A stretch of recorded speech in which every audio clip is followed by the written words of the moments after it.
Welcome to my video channel.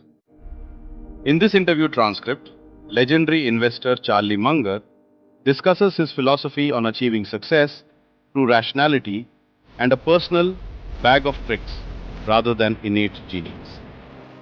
He explains his win-win approach to business deals and his preference for high-quality companies that can thrive even under mediocre management. Munger highlights the importance of continuous learning through reading and the value of inverting problems to identify and avoid potential failure. The dialogue also touches on his philanthropic project, where he applies architectural and psychological insight to improve university housing. Throughout the discussion, he emphasizes that ethical conduct and taking the high road are ultimately the most profitable and rewarding ways to live. I've divided video into two quick parts for you. First part is the recap. We'll give you a high-level summary of his main points so you can get the big picture right away. Second part, I'll play the actual soundtrack of Charlie's speech so you can hear it straight from the source. Charlie Munger. What a legend, right? He was Warren Buffett's right-hand man at Berkshire Hathaway, and no question, one of the most brilliant investors we've ever seen. But here's the kicker. His incredible success didn't come from some secret, super complex formula. According to Munger himself, it all came from something much, much simpler. He just called them tricks. I mean, listen to that. He called them tricks. Not genius, not some next-level intelligence that the rest of us can't touch, just a few basic principles. In fact, he was pretty blunt about it, saying that while he had a good mind, he was, and I'm quoting here, way short of prodigy. And yet, the results he got were absolutely prodigious. And that one idea right there is what makes his wisdom so powerful and so incredibly useful for all of us. So that kind of begs the big question, doesn't it? The multi-billion-dollar question in his case. What exactly are these tricks? How did this guy build such an incredible life and career on a foundation of just a few simple, learnable mental models? Well, today we're going to open up Charlie Munger's personal bag of tricks. We're going to walk through 5 of his most powerful ideas. We'll start with how to invert any problem you're facing. Then we'll get into the win-win formula and why it's the only one that really works. After that, we'll talk about deserving what you want, the incredibly tough job of destroying your own best ideas, and finally, the foundation that makes all of this possible. All right, let's kick things off with what is probably his most famous trick, inversion. It's such a simple but totally profound shift in how you think. See, instead of always asking, how do I achieve success? You just flip it on its head and start by asking, how could I guarantee failure? It's a surprisingly simple truth, right? A lot of problems in life are just way easier to solve backward. When you sit down and you clearly identify all the things that could go wrong, I mean all the ways you could totally screw this up, you end up creating a crystal clear roadmap of exactly what you need to avoid, no matter what. Munger actually used this in a life or death situation. Back in World War II, he was a weather forecaster in the Air Corps. His job was simple, keep the pilot safe. But instead of asking what makes for a perfectly safe flight, he inverted the question. He asked, how can I kill these pilots? And boom, the answers were suddenly so obvious. Get them into ice their plane can't handle, or get them stuck somewhere they'd run out of fuel. So, by becoming absolutely fanatical about avoiding just those 2 things, he cut through all the noise and focused only on what really, truly mattered. Okay, so if inversion is all about avoiding disaster, this next trick is about building lasting success. Munger was convinced there was only one real formula for long-term relationships, whether it's in business or in life, a way to build things that actually stand the test of time. And it really is that simple. Win-win. It's not about winning at all costs. It's not about trying to squeeze every last penny out of a deal. It's about setting things up so that everyone who's involved actually benefits. Now, that takes a little sensitivity to what the other person needs and a real belief that shared success is always going to be the most stable kind of success. And once you look for it, you see this play out everywhere. He'd point to the surgical teams at the Mayo Clinic, where that complete trust creates this incredible ecosystem of excellence. And of course, Costco, where he was a director for years. Think about it. They create a win for customers with low prices, a win for suppliers with fair deals, and a win for their employees with good pay. When everyone wins, the whole system just becomes unbelievably powerful and really, really tough to beat. You know, this leads really nicely into another one of his tricks, one that combines that practical business sense with his deep moral compass. It's his answer to one of the biggest questions we all have. How do you actually get what you want out of life? And his answer was just so elegant and simple. If you want to get something, you have to deserve it. It's not about wishing for it or hoping for it. It's about becoming so reliable, so trustworthy, and delivering so much value that other people want you to succeed. In business, that translates directly into one thing: taking exceptional care of your customers. His experience buying apartment buildings is the perfect example of this.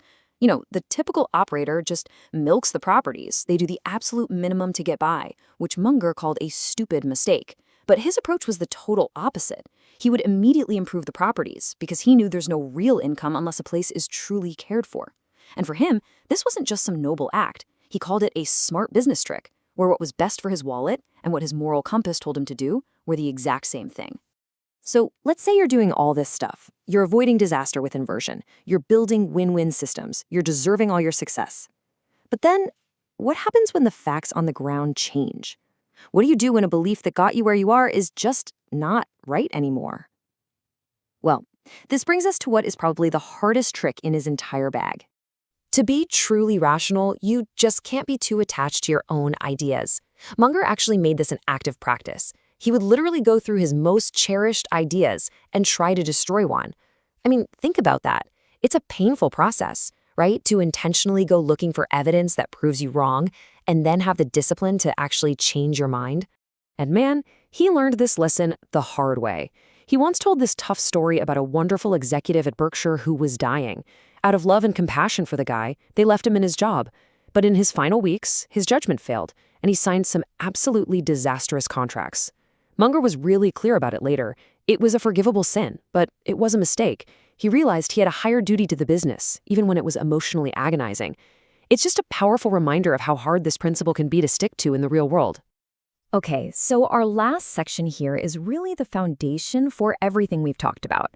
Inverting problems, creating win-wins, deserving success, destroying your bad ideas. All of that requires a mind that is constantly learning. So, the big question is, how do you get all these mental models in the first place? How do you fill your own bag with tricks?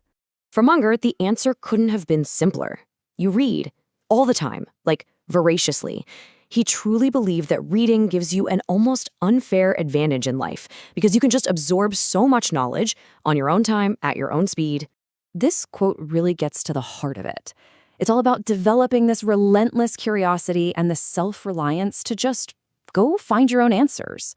When he didn't understand something, his first move was never to give up. It was to figure it out for himself. And that single habit, he said, helped him enormously. But this is deeper than just piling up a bunch of facts. By reading widely and really wrestling with new ideas, you learn the method of learning itself. You develop the ability to teach yourself pretty much anything. And that, my friends, is the ultimate superpower. So, to wrap all this up, Munger loved to share this quote from his partner, Warren Buffett. You should always take the high road because it's less crowded. It's just the perfect summary of his entire philosophy. Being rational, being ethical, focusing on the long term. It's not just the right way to live, it's also a powerful competitive advantage. So as we close this out, the real question isn't just about admiring Charlie Munger's wisdom. It's about actually using it. Inversion, win-win, deserving what you want, destroying your bad ideas, and just constant learning. Which one of these tricks are you going to put in your own bag first? But what caused the financial success was not extreme ability. You know, I have a good mind, but I'm way short of prodigy. And I've had results in life that are prodigious. And that came from tricks. I just learned a few basic tricks from people like my grandfather. What were those tricks? What kind of? Charlie, welcome to our Redlands family. Well, I'm glad to be here.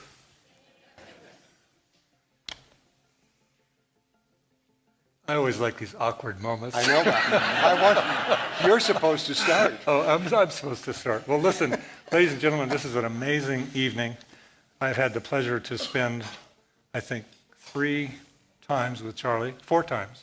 Once at his house in Hancock Park, and then from time to time he comes to Redlands. Isn't that amazing? So I'll simply start with an interesting question. I think it's an interesting question. Charlie, you have investments in a lot of places like Mill Valley and Santa Barbara, and you live in Hancock Park, and sometimes you say that Pasadena is your second home, and then you have various investments around Claremont, and now investing here in Redlands. Why are you investing in Redlands? What do you think about Redlands? I mean, what is it that attracts you here? I mean, I can see a kind of pattern there: Santa Barbara, Mill Valley, Pasadena, Claremont, and Redlands. So what is it, Charlie? Well, I have a natural prejudice for this area because when I was at Caltech in 1943, I used to hang around here. My first wife went to Scripps College, and my sister went to Scripps College. And so I'm very familiar with this area. And of course, I've interfaced with a lot of the people who love these universities out here. Yes. And so I started with I always liked the orange trees against the mountains and the snow-capped whatever. So I started with a deep prejudice. Yes. But my investments here happened by accident. What happened was I live in a neighborhood which the Hasidic Jews sort of came into a few decades ago, a very successful group of people. And one day into my house, a very young 17-year-old Hasidic Jew came by and gave me the Hebrew Bible in Hebrew. And, you know, Munger sounds like it could be a German Jewish name, and it means peddler in both German and English. So it wasn't totally crazy for an Hasidic Jew to think that Munger could read the Hebrew Bible in Hebrew, but of course I couldn't. And I got to talking with him, and one thing led to another, and I sort of befriended Avi and watched him grow up. And Avi never went to college. He has a mild attention deficit disorder, but a ferociously high IQ. And he was worried about it. And I said, Avi, don't worry about it. You don't need any college. You're going to succeed mightily. Well, Avi is now 32 and has 4 children and a hugely successful business. And I was right. He didn't need college. And Avi's sitting right there. Stand up, Avi. Yeah, stand. Wave to the crowd. And Avi had a client, his main client in his apartment management business, and he was unhappy. And I think rightly so. And so I said to him one day, because I'd gotten to like and trust Avi, I said, why don't you just get rid of that client you got and buy a bunch of apartments for me? And the first ones we saw were the ones I bought out here. And that's how it happened. And by the way, they're at the end of Alabama, you know, those beautiful apartments. Yeah, they're really amazing. Yeah. Parkview Terrace. Terrace. Great. I think half of the occupants of those apartments work at AS3. So one day I'm sitting there and he calls me and he says, could I come out and talk to you? Of course, I didn't exactly know who Charlie was. So sure, yeah, okay. And that's what began this friendship, actually. It's amazing. But we've had a fair amount of fun, Avi and his partner, Ruben and I. And it's kind of creative to buy old apartments and fix them up. And of course, we have a philosophy that there is no income unless the place is properly cared for. And the apartment management field is full of people who just milk the properties and do the very minimum. And that's a stupid mistake if you're a long-term investor. And Avi and I share a belief that all these things should be immediately improved. And I think in the first, year or something like that, we spent $600,000 on trees on just 4 projects. You've got my heart right there. Yeah. I was going to say, was that a planted question? No, it was not a planted question. But Oh, Larry. but Jack, you're probably doing it out of love, and I know how much better it's going to work for me, so I don't deserve much credit because it's very much in my interest financially to plant all those trees. Now, I would probably plant them anyway, but I can't prove that.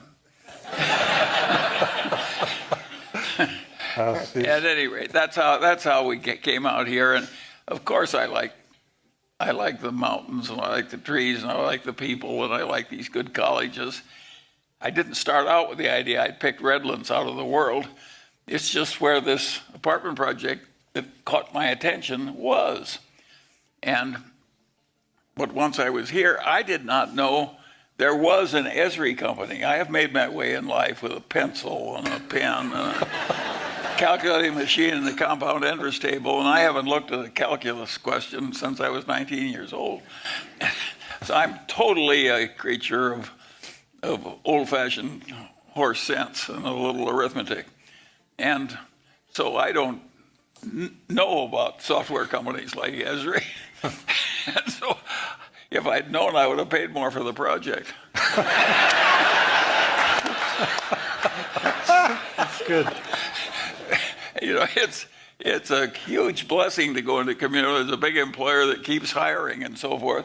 And Avi is so smart. I didn't suggest that he start giving. There are all kinds of rules in apartment house operators about guarantees of leases and down payments and what have you. And not every new employee of Esri qualifies. And Avi just took one look at the situation and he waives all those requirements for anybody that wants to work at Esri. Thank you, Avi. I really appreciate that. Well, but there again, he doesn't deserve any credit. That's a smart business trick. So he doesn't know whether he's being nice or being greedy. I don't. Whatever. I like these things where a confluence of two factors is working in the right direction. Yeah. But I happen to think I share Jack's interest in design and architecture, which is an absolute accident. My uncle was a graduate of the Harvard School of Architecture, and I am a graduate of the Harvard Law School. And I have done a fair amount of house building for myself and building projects of various kinds in my long life.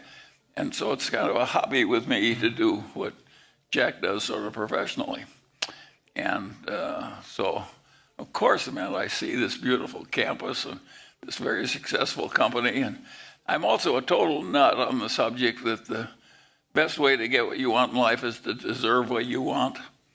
And of course, if you apply that to business, that means you really take care of the customers. And it's perfectly obvious that what's happened to Esri would not have happened if it weren't terribly good at taking care of the customers. And of course, that's, again, I don't deserve any credit for doing it. I know I make more money taking care of the customers than I would if I were more short-term operating. And so I don't want to masquerade as a better fellow than I am, because since it works so well, I don't think it'd be nice if I were like Mother Teresa and do something I didn't like doing. Because I'm a noble soul, but my life is organized so that just time after time, what works for my pocketbook works for every moral teaching that I've been taught. Yeah. And anybody in such a position is very lucky. And you people who work for a company like Esri are hugely lucky too, because there are a lot of employers that are defective. One of the things I have as a question is, you have acquired many companies, you and Warren together in your career. You've looked at probably thousands. What's the kind of philosophy that you have determining what's a good company and what's not a good company? And I'm not suggesting that you've had perfect success in all of your acquisitions, because I know you haven't. You told me that. But what is your sort of philosophical rule base for when you're looking at organizations to invest in or acquire? Well, we have a very peculiar way of looking at things. We want to buy something that's intrinsically a very good business, meaning that an idiot could run it and it would do all right. And then we want that business, which an idiot could run successfully, to have a wonderful person in it running it. And if we have a wonderful business with a wonderful person running it, that really turns us on, and it works very well. And now we do make exceptions, but not many. And it's a pretty simple philosophy. Warren sometimes says you have to choose good person or good business. And you know what he says? This is not politically correct. He says good business. He wants something that has such tremendous strength. I had a friend when I practiced law, and he said, if it won't stand a little mismanagement, it's not much of a business. And we like businesses that stand a lot of mismanagement but don't get it. So that's our formula. And we can't make it work perfectly, but it certainly worked better than most people's methods have been. And we reject some wonderful businesses with some wonderful people where it's just too tough. Yeah. And I took on once, I've been so lucky in life that I took on once a job of being chairman of a nonprofit hospital because it was a losing hand. Too many competitors, too weak a position. It had a lot of terrible defects. And I said, you know, this is good for me. Expose myself to the disappointments of the real world. And I want to tell you, it was 40 years of mixed agony and pleasure. and the agony never went away. It was, if the business is tough enough, it has a way of staying tough. As Warren says that when a business with a reputation for being tough and a manager with an opportunity for being brilliant get together, he says, it's the reputation of the business that remains. And if they start tough, they stay tough. Yeah. It's really hard to change a whole business or a person. Lots of luck if you're disappointed in one of your children.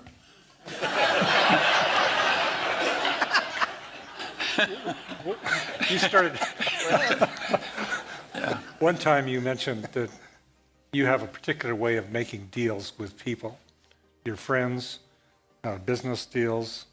Could you sort of express that to this crowd? Your sort of philosophy about. Do you try to win at all costs, or what is your? No. What do you do? Again, what really works in life is win-win, and that requires some sensitivity to the other fellow's way of thinking and his needs too. But win-win is the only formula that really will work on and on and on. And when it really starts working, when two people trust each other, imagine. Take an operating theater at the Mayo Clinic. The whole damn group trust one another. There's not a lot of lawyers or, they just know what to do and when to do it and who to call on for what help, and everybody does what they're supposed to and so on. So we're trying to get these win-win relations, and of course I see it all the time. Costco has this reputation. I'm a director of Costco, and Costco has this reputation of being a fairly tough buyer. I don't regard them as that tough. There are a lot of people who are rich as small suppliers of Costco. But Costco is into win-win, and that's what really works. Yeah, it's win-win with their customers, but it's also win-win with their suppliers, and it's also win-win with their employees. Absolutely. Everybody has to win-win. Yeah. And Peter Coffin, whom you know well, is just... Peter was here a few weeks ago. Did anybody see Peter? He's a close friend of... Well, Peter's the ultimate win-win operator, and the last person I want to compete with in life is Peter. He just takes such good care of the customers. I've never heard any complaint from Peter's customers except that his price is high. Everything else about the business is perfect. Larry, do you have any questions? Yeah, I don't want to totally, but I'm going to change it from the subjects you've been asking, Jack, and forewarning, spoiler alert, we talked about this backstage. I think you have a surprising take on a question that I was asking about philanthropy in this country, and you gave an analysis that to me was quite unexpected that I wasn't really thinking about. So can I have you? Yeah, I'm glad to repeat it. What I have noticed in my life is that in Europe, they do not have American philanthropy. It's just different. The only country in Europe where the people give heavily and routinely the way we do in America is Holland, and they were fighting the North Sea together. Right. 35% of Holland is under sea level, and they really had to help one another with the dikes and so forth. And in America, we had the pioneers taking away the country from hostilities and danger and bad climate and so forth. And everybody had to help everybody else. So I think that both Holland and the United States were helped with a big tradition of philanthropy by the common hardship. And I think it's a great strength that we have in America. And if any of us were transplanted to Italy or France or Germany, we'd feel we're among the most selfish people. Yeah. They just don't have much of a tradition of giving. And I don't know about you, but my involvement with charitable activities has been a big part of my life. And I think I'm better for it, and I've had a better life. So I think they're missing out. How do you do it?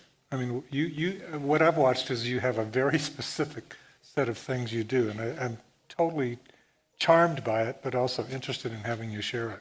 Well, not everybody is charmed by it, because I get begging letters every day, and I just throw them in the wastebasket, particularly when they come from individuals I don't know. Yeah. Because I have a feeling if I started responding to those, I'd have nothing but letters. But I'm like everybody else. I have things that interest me more than other things. And I have done a lot of philanthropy where I've mixed my own ideas with my money.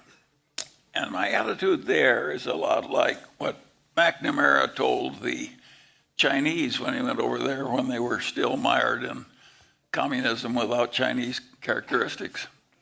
And McNamara says, we're giving you all this money from my World Bank. He says, but I want you to know something. He says, the ideas I'm promoting are going to help you a lot more than this enormous amount of money. And so it worked out. What a little free enterprise did when added to Chinese communism was take 800 million people up to a billion-something people, and 80% of them were living in stoop labor and subsistence agriculture. They were living like the people of Central Africa live. And it wasn't all that many years, but with the Chinese have a big middle class and an average GDP of $10,000 a person instead of $300 a person. It's transformed the world. And the ideas were worth more. And you have to give the Chinese credit for, one of those old communists said, I don't care if the cat is black or white as long as it catches mice. They watched the Chinese man in Singapore take a malarial swamp and turn it into almost a paradise with a 70% Chinese population. And they're sitting there in this poverty and obscurity and no toilets and really very tough lives. And here is Singapore flourishing with its Chinese population. And that old communist says, I want to be like Singapore. And he made it happen. Now I think he deserves some credit. In my life, I think what happened in Singapore was one of the interesting bits of political science that ever happened in the history of the world. I would argue that Lee Kuan Yew is probably the greatest nation builder that ever built. Now, occasionally he would use a pretty tough method. When he took over, he was a very young man, and he needed an army. He was surrounded by a bunch of Muslims that hated him. And in fact, they'd spit him out. And he asked all the other nations of the world to please help him get an army, because the English just left and said, handle your own problem. And every nation in the world refused to help him but one, and that was Israel. And he said, how am I going to take military aid surrounded by Muslims who hate me from Israel? He finally figured it out. He accepted the aid and told everybody they were Mexicans.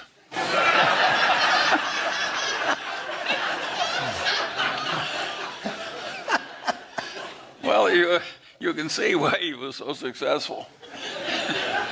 He had a mantra which doesn't have any literary quality, but it has a lot of good sense in it. He'd say over and over again, figure out what works and do it. That's what built modern Singapore. Very practical. Very practical. Figure out what works and do it. Do a follow-up on this. Do you feel that philanthropically, are people, I know there's not a gene, but born with an instinctive sense that to help, or is it a learned trait as one gets on? I think there's a million different reasons for philanthropy. And one thing that is very interesting that I've observed in my life, I've known a lot of roguish people that made a fair amount of money, and they start giving a little money to show off. And 20 years later, they're actually real philanthropists. You become what you pretend to be to some considerable extent. And having observed this so much, I think there's something to be said for hypocrisy, but that's not a common observation, but I've seen it do so much good in life that I don't think it's all bad, the hypocrisy. I always try to pretend to be a little better than I am. Not too much. By the way, don't you read a book a day, something like that? Well, maybe not. I read and I skim a lot. Yeah. I do the accidents of life. People give me books. I live in a torrent of books. And perfect strangers give me books. Yeah. Lots of them. And I almost never buy a book anymore. When I was younger, I used to order them from the book review columns of the New York Times. And now that it's torrent of books comes in, I just select what I want. And I'm amazed at how well some of these people are reading me. And what has that done to your life, I think? Well, it was perfect for me. I don't think you can take every bookish little boy and turn him into a billionaire by patting him on the head and say, read all you want, Johnny. But if it were that easy, there'd be more billionaires. But it enormously helped me. And I think reading, once you've learned it, reading and arithmetic, you can take in so much, and you can take it in on your own time schedule. If somebody's talking to you, he may be telling you something you don't want to know, you already know, it's too hard, or he's going too fast or too slow. Yeah. But when you're reading, you can just take it as you want it. So it's just God's gift. If you're into self-education, there's nothing like reading. And of course, people who do a lot of it have an enormous advantage. And what does that say to education? Yeah, Larry, you might have a question. Yeah, back to this issue about sort of today, you have such a variety and depth of diverse interests and ways in which you acquire knowledge and observation and all the rest.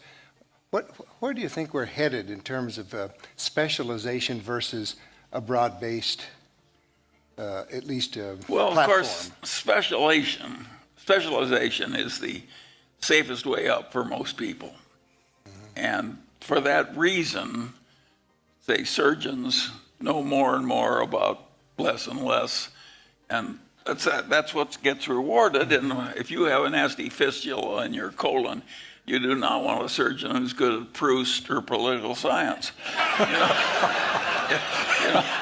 It's understandable how the world rewards this specialization. I never liked it.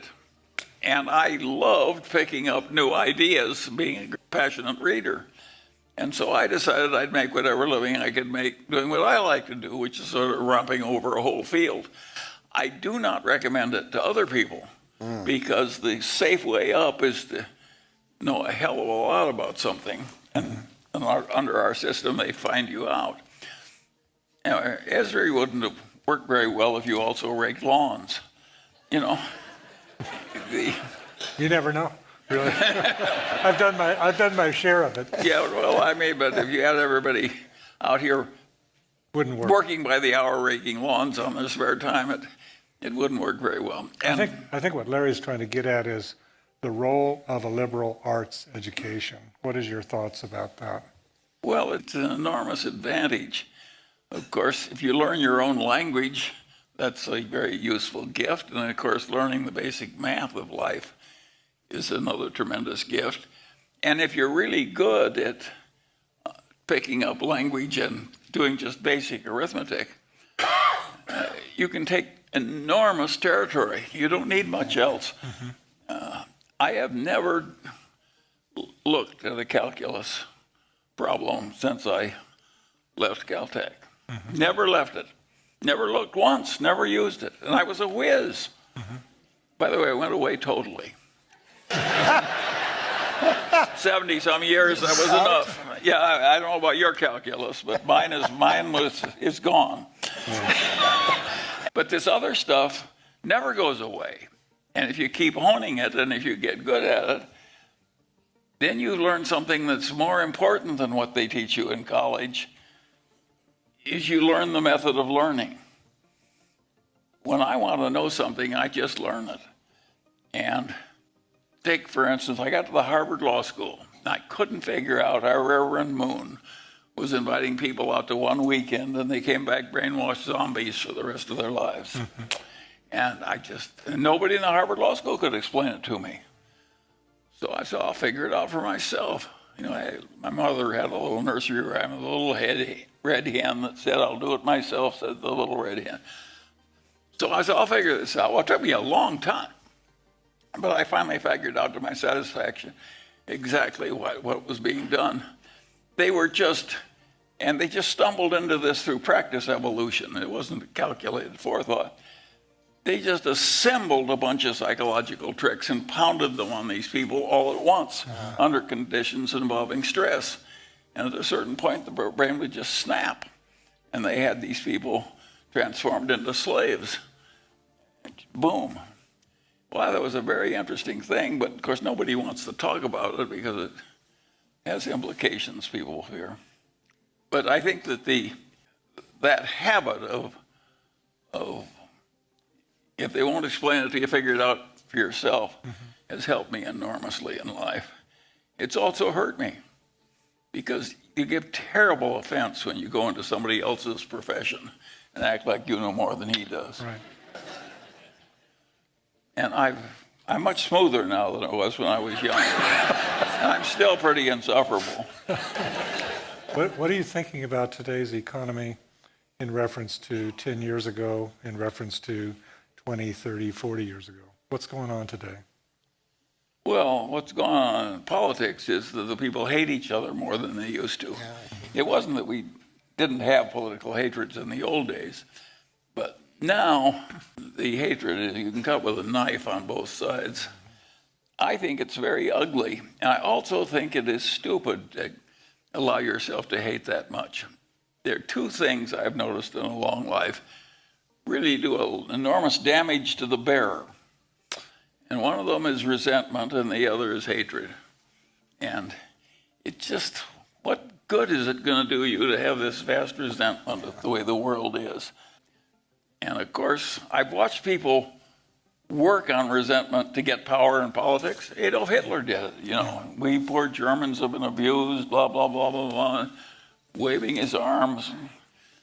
And I think that we have drifted on both sides into way too much hatred and way too much resentment. And I think it does terrible damage to the bearer. You can be disappointed in your political opponent. You don't have to hate him. After all, you're probably as much of a nutcase as he is in some ways. Yeah, well, does it scare you about our times, or what do you think? Do you think it's going to all work out? Well, swing there's back and always forth? been a fair amount of it in politics, you know. And Jefferson and Hamilton hated each other. Yeah. And even Franklin had a certain amount of resentment and hatred. And he worked hard at being sensible. No, I think that we have way too much it's blinding. You hate that much, it blinds your cognition. And there's some good in everybody. To give an extreme example, Adolf Hitler was terribly nice to his dog, his mistress, and the Jewish doctor that treated his mother's cancer. I mean, there is something, even Adolf Hitler had something good in him. I mean, you don't have to be totally mad at everybody because you don't like their politics. Mm-hmm. What about economically? Are you afraid of the times today? I mean, compare it to 10 years ago when the Great Recession happened. And maybe if you could comment about the recession, what happened? In a sense, you got to remember that I had the easiest time in the easiest place that any generation ever had. Imagine being born a white male in a bourgeois household, born in 1924 in Omaha, Nebraska.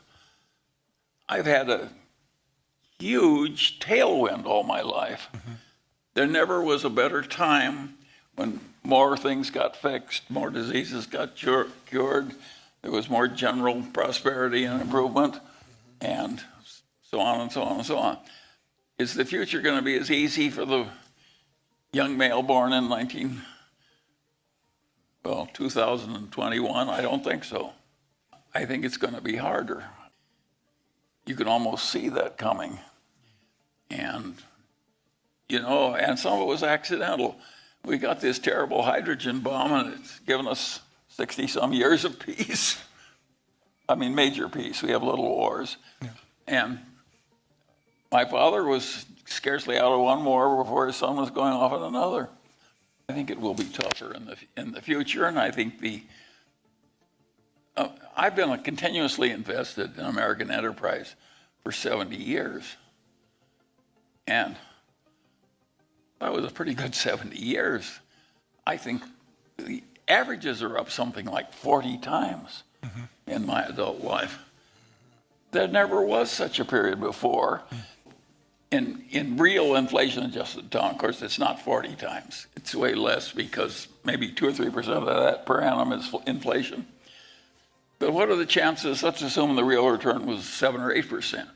What are the chances that the person born today is going to have 7 or 8% growth and no big wars or troubles for 70 years?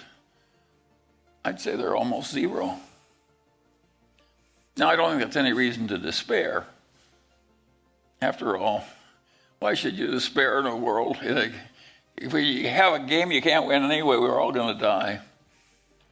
And if you can stand that, you can stand a little depression or something. Yeah, yeah. That's true. But what about in a shorter time horizon? Is this a good time to invest in the stock market? It's a funny question, is it? Yeah.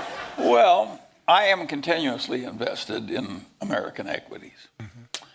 And I've had my Berkshire stock decline by 50% 3 times. And it doesn't bother me that much. I regard that as just a natural consequence of adult life properly lived. So if you have my attitude, it doesn't really matter. I always like Kipling's expression in that poem called If, and he said, success and failure, he says, treat those 2 imposters just the same. You just roll with it. Sometimes it's going for you and some against, and it's all part of the same game. I think if you get rid of the crazy hatreds, I don't mean you don't avoid bad people. I mean, you will seldom talk to anybody who's better at avoiding bad people than I am. But I think that's okay, but I don't hate them. This causes me, going to let... But they won't be as good. I don't think that it's going to be as easy for the next generation as it was for me. I understand. Jack, if you started all over again, you might not do as well either. I'm not anxious to go back and try. You want to go back to go and try again? No, none of us do. I mean, I was very lucky, just like you, in a sense. I was luckier, actually, in that sense. Yes, Larry. No, I was just going to say, to do a little housekeeping, were we reserving some time, or had we talked with him about taking any questions ultimately from the audience? Would you like to take some questions from the people? Would you like to ask any questions? I do it at the annual meeting of Berkshire all the time. Well, Charlie... Sometimes I don't answer, but I take the question. Yeah. Well, you have the same prerogative here for which you're getting paid. Mics here? Are there mics and runners? Not sure if we have them or not. Okay, you have to speak loudly. Okay, raise your hand, right. Introduce yourself. Hi, I'm Chris Talon. Hey, thank you so much for doing this, Jack. This is an incredible opportunity to meet somebody. It's just so amazing. What I'm struck by, Mr. Munger, is your humor, and I'm also struck by your partner's humor in your style of communication in front of a group, especially in front of probably your shareholders. My question is was it something that you developed over time, or was it something that just sort of happened naturally through your sort of homespun storytelling ability, or your ability to understand the world? Yeah, I think Warren and I are very much the way we were born. We were both a bit nerdish and not a huge successes as young boys. But we both had this love of humor, and we both loved understanding how things worked. And we both have been lucky enough to attract marvelous associates and partners. And so if we weren't pretty good-natured, we'd be crazy. And I don't think if you don't have humor, I don't think you can get it. Yeah. I think you're born with it. That's right. And the same with shyness and a lot of, you can conquer shyness a little, but basically I think we all live with the natures we were given, and we just have to make do. But Warren and I have fun in business, and we like our business, and we like the people we work with, and we like the problem solving. That's a huge advantage in life. If you really love problem solving, that is worth about 20 IQ points. Yeah. Very true. Another question. Right here. Thank you. Introduce You're yourself. wonderful to listen to. Thank you. I wonder if I could ask you to go back to maybe your 20s or something of what got you really excited when you began seeing what you might do and what your future could be, or what you seemed to be especially enthusiastic about that led you down this path. What turned you on first? Young, you know, you could have played football. I came from a conventional family, happy marriage, good siblings, etc. My parents' friends were wonderful people, so I had just fabulous people. In fact, I used to say I have a great trouble in Los Angeles finding people as fine as the people I used to know in Omaha. And I had a very unusually desirable situation as a young boy. And so did Warren. And although he was more unhappy when he was young than I was. And it just happened. And I think what was born in was the proper training and proper background. My grandfather Munger had been born in extreme poverty. His two parents were school teachers in a little town in Nebraska, and 2 school teachers' income enabled him to buy the meat for dinner every night at the butcher shop in the little town he lived in Nebraska.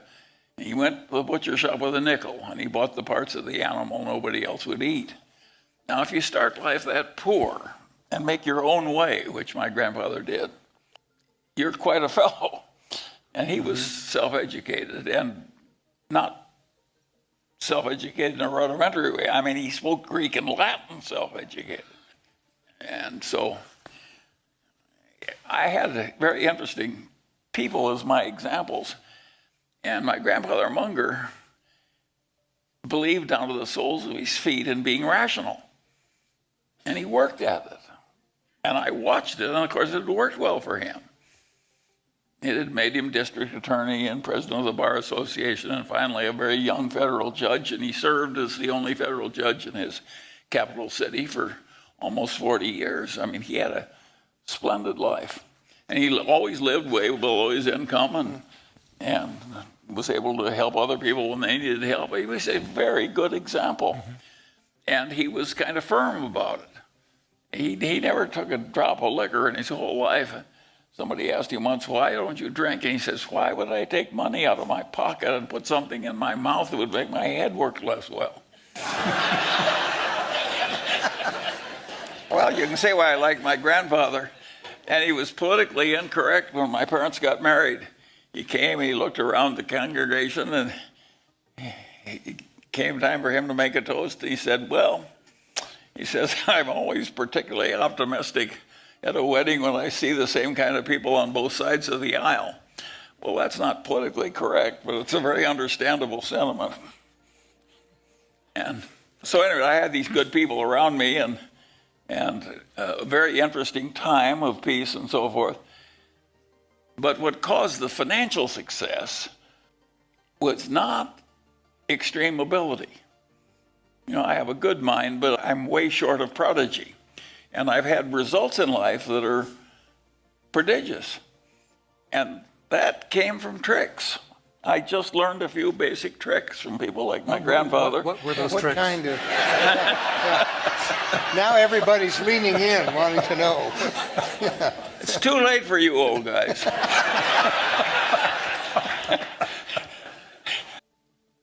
There are all kinds of tricks that I just got into by accident in life. One, I invert all the time. I was a weather forecaster when I was in the Air Corps. And how did I handle my new assignment?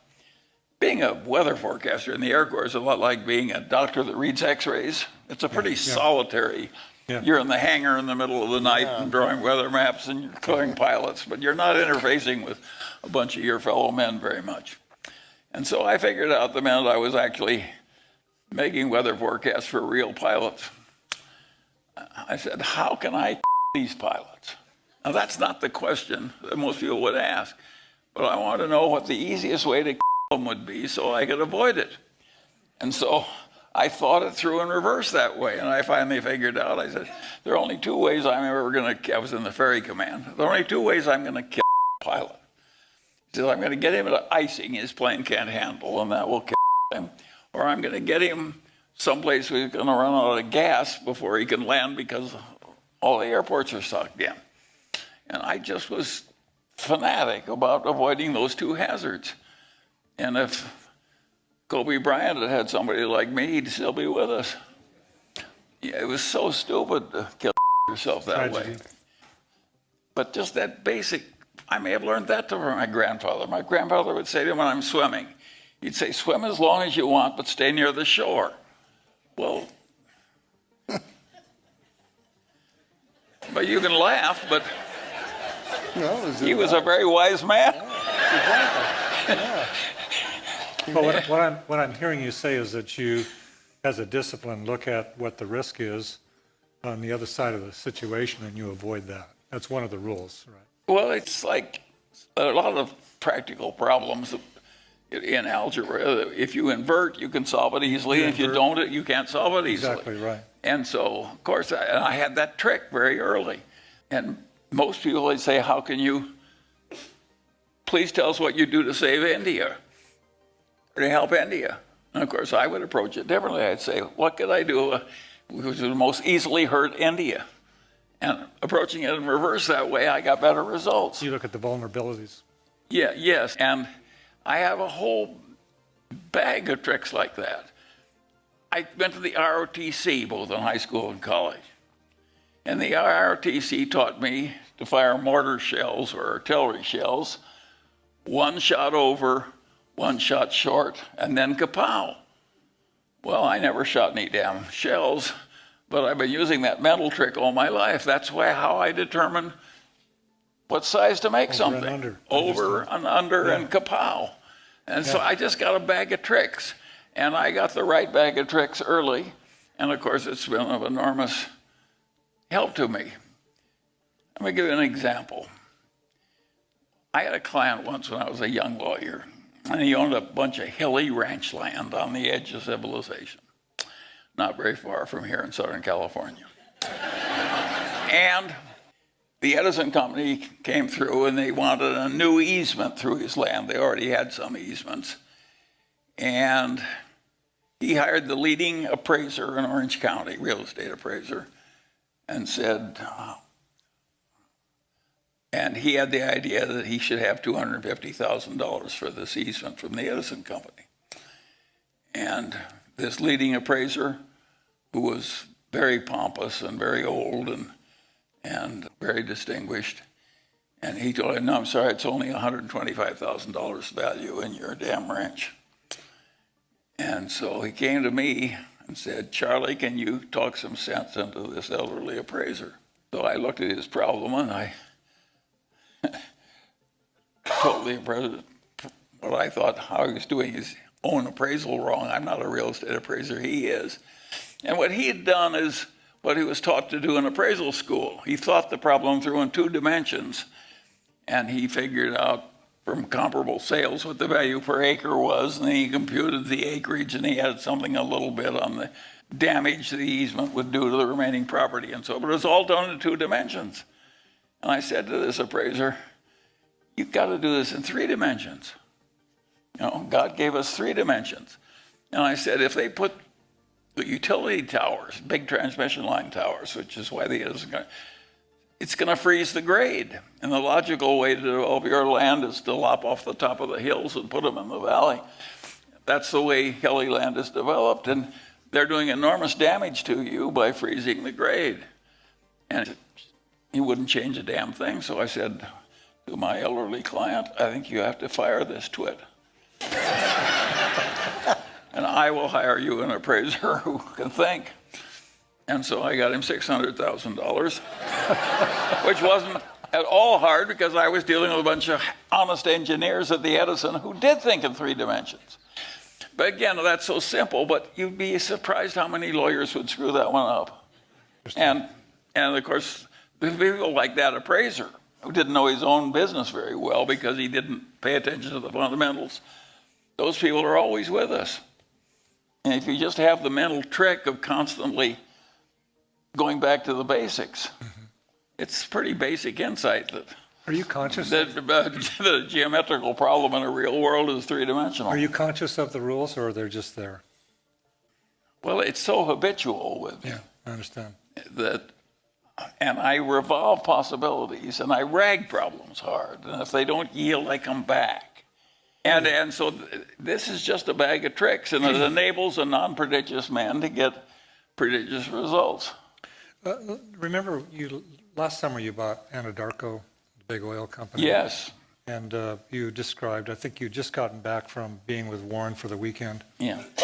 And you were describing that you didn't do all the analytics and you didn't do all of the research, but you used your bag of tricks, and you flew out to Omaha. You and Warren spent the weekend. You called up the president of the Bank of America, got the money, made the deal. No, I didn't go to Omaha. Or where did you go? No, we have a telephone. Okay. Okay. You talked. Okay, you talked to Warren about it. Anyway. Yeah, but you made it in about 2 days, and it was like no. Okay. Warren didn't need. Warren and I have been together so long that just one grunt we can speak a volume. and no, it's perfectly obvious the Permian Basin is our #1 oil reservoir, and we don't have another like it.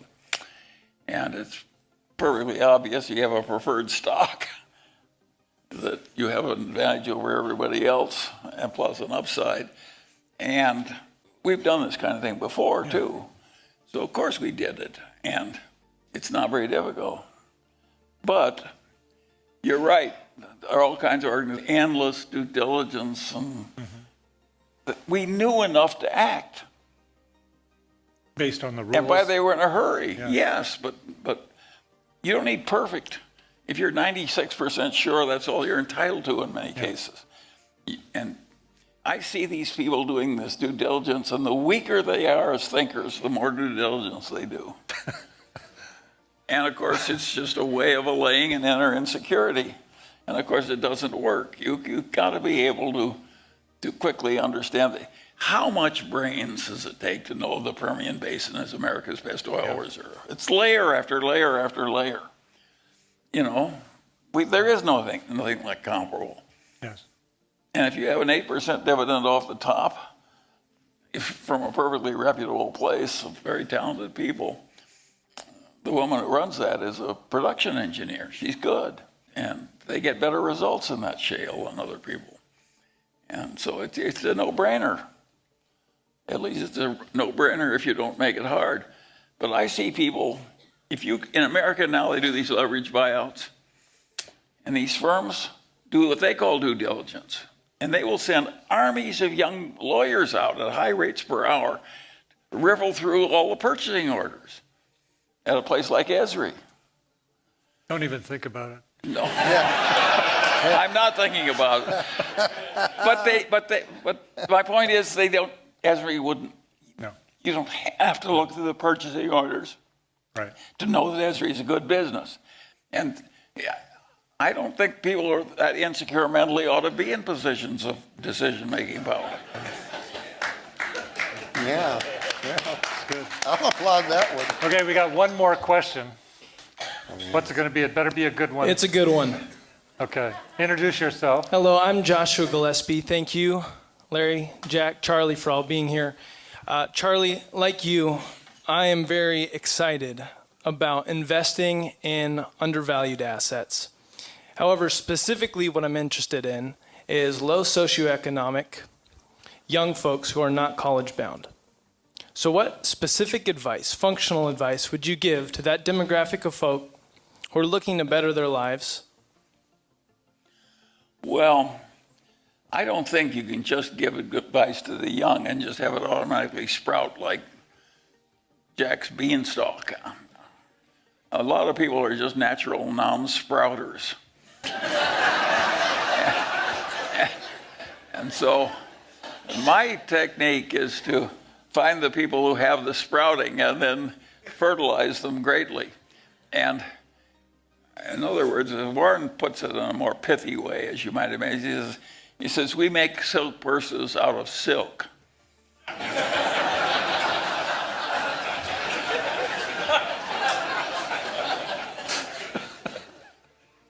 So that's our system. That's great. We don't know how to turn. Now, I can turn any purse, any silk, into a better purse if they'll learn my tricks.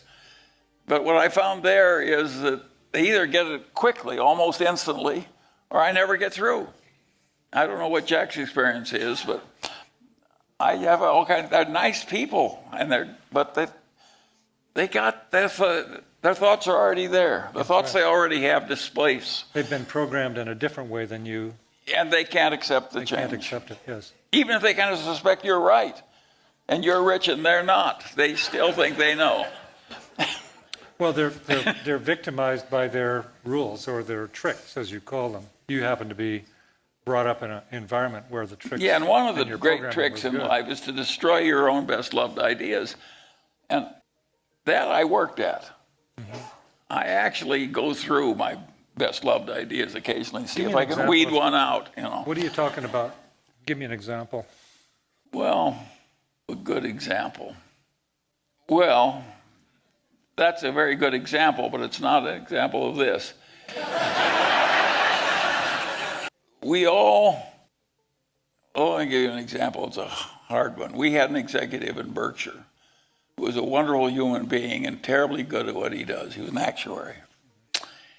And he was a member of our inner council, and he was with us, and we knew his wife and children, and we loved the guy, and he got a nasty cancer and was dying slowly. And we just left him there, dying and failing. And the reinsurance contracts he signed during those last 2 or 3 weeks were awful. It was a mistake. And I've never done it again. It's natural to love your friend so much. And it's hard to come down on a close friend. Yeah. And it's in your rules. How can you break? It's like getting up on the same side of the bed every morning. When you believe in something, like you obviously are expressing a couple things to me. One is that you loved this guy and you didn't want to just shut him down, so you kept him in place and he screwed up. Is that the basic message? yeah, I had a higher duty, and it was I think it's a forgivable sin. You know, I'd rather have, if I'm going to have sins, I'd rather have this one than a lot of others. Right. But it was a mistake. Yes. It was a mistake. Or maybe not. You know, that happened to Lee Kuan Yew, this guy I admire so, who ran Singapore for so many decades. And his best friend had committed some moral act and immoral act, and it had come to life, and he committed suicide. And the wife came to a close friend and said, you know, in Chinese culture, it's a deep shame to commit suicide. Can't we cover up the suicide? He said, no, we can't cover up the suicide. Again, he was just tougher on maintaining certain standards. I don't know if that's right or not, but I suspect he was right. After all, he built an empire. He built a whole nation, and all I've done is build one wallet. Well, I'd like to close with a couple more questions about your own philanthropy at UCSB. And first, how did you... Well, that is, by the way, that's a marvelous example. Yeah, exactly. Because there's an example. So here I am. I'm 95 years old this time. This is Chancellor Yang. Yeah, but I've got a friend who's the widow of the last surviving grandchild of Doheny, major California oilman of a former era. But it's in Santa Barbara, the ultimate NIMBYism. And she's got an 1,800-acre ranch with 2 miles of frontage on the ocean, no wind, perfect climate, great views, avocado trees. It has a private lake. It's like you can't believe it. And she can't sell it to anybody because nobody in Santa Barbara is going to be fair enough to allow her to do anything with her own property. And she really needed to sell. And so I said, Topsy, I'll give the university $70 million and it will buy the ranch with my $70 million. Well, I knew that the university is not subject to the damn Santa Barbara zoning rules. And so I had suddenly transformed $70 million into $1 billion worth of property in about 2 seconds. Now, I didn't get the billion, the university did, but I like helping the university. And particularly when I can get $1 billion worth of value for $70 million plus a little horse sense. And so, what's going to happen? Now, not everybody would have known that they weren't subject to the zoning rules. The university needs housing. Charlie saw that they needed housing. He was interested in the university. He saw this property. And so now they suddenly have the ability to build housing for students. Well, it'll be faculty and graduate students, yeah. But it's more extreme than that. I just got approved last week by the subcommittee of the Regents to build a dormitory for undergraduates at UCSB. In this case, I'm going to give them 20% of the money, and they're going to borrow the rest at 3% or something like that. But this housing is going to put 5,000 students on 5 acres, and the housing will be the best of its kind in the world. Well, how in the hell can some 95-year-old guy who doesn't know anything to speak of about housing suddenly be right when he says we'll put 5,000 people on 5 acres and it'll be the best housing in the world? Well, but I've built other housing. I'm not quite as ignorant as I look.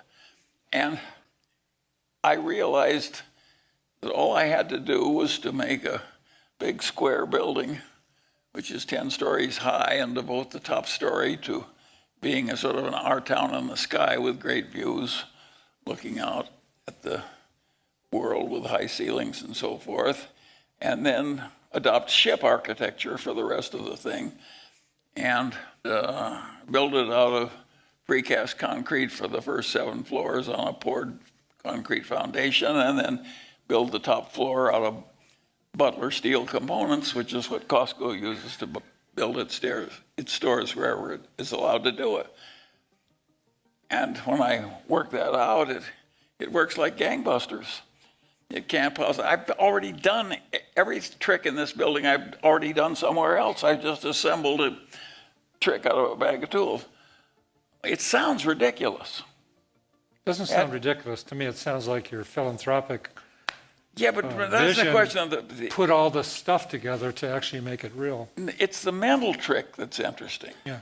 Why can't a university with an IQ average of 160 and nothing to do but think about its future? Oh, one thing else I did. Why can't they do that on your own is what you're saying. Why are the universities so stupid? That's a very important question. And they're not stupid about everything. They just have a few blind spots. And one of the blind spots is they run out of land.